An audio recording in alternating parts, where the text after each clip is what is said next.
সেজদায় পরে আল্লাহরে বলবেন, আল্লাহ এই পৃথিবীতে আমি ছাড়া তোমার গোলামের অভাব নাই, কিন্তু তুমি ছাড়া আমার দ্বিতীয় কোনো রব নাই।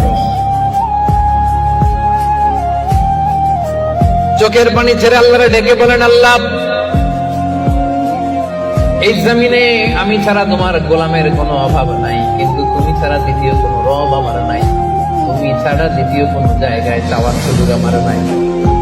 চোখের পানি ছেড়ে আল্লাহরে বলেন, আল্লাহ কোরআনে তুমি শিখিয়েছো ফরিয়াদীদেরকে কেউ যদি চায় ওই ফরিয়াদীদেরকে বারণ করা যায় না, তুমি কেমন করে এই অভাগা ফরিয়াদীকে আজকে ফিরিয়ে দিবা।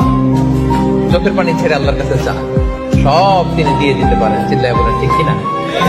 গোটা বিশ্বের সবাই আমাদের যার যা লাগবে সব যদি আল্লাহর কাছে চাই, আল্লাহ যদি সবাইকে সবকিছু দিয়ে দেয়, আল্লাহ বলে আমার ক্ষমতার 1 ইঞ্চিও কমবে না। চিল্লায় বলেন ঠিক কিনা?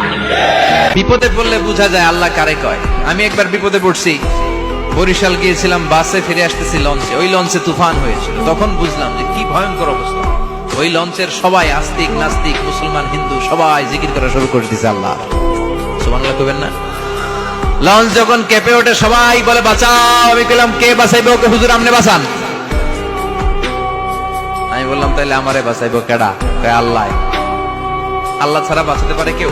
আল্লাহ আপনি আমারে ধৈর্যশীল বানান, আপনি আমারে শুকরগুজার বান্দা বানান। আল্লাহ আমার চোখে আপনি আমারে ছোট বানান, গোটা বিশ্বের মানুষের চোখে আপনি আমারে বড় বানান। সবাই পড়ি আমিন। আধারে ভয় পেও না, আলো আছে আড়ালে, অন্ধকার পালিয়ে যাবে তুমি উঠে দাঁড়ালে। নিজেকে দাঁড়াতে হবে, নিজের সাথে নিজের শক্ত বোঝাপড়া করতে হবে। অন্যের দোষ খোঁজার সময় আমাদের নাই। চিল্লায় বলো ঠিক কিনা?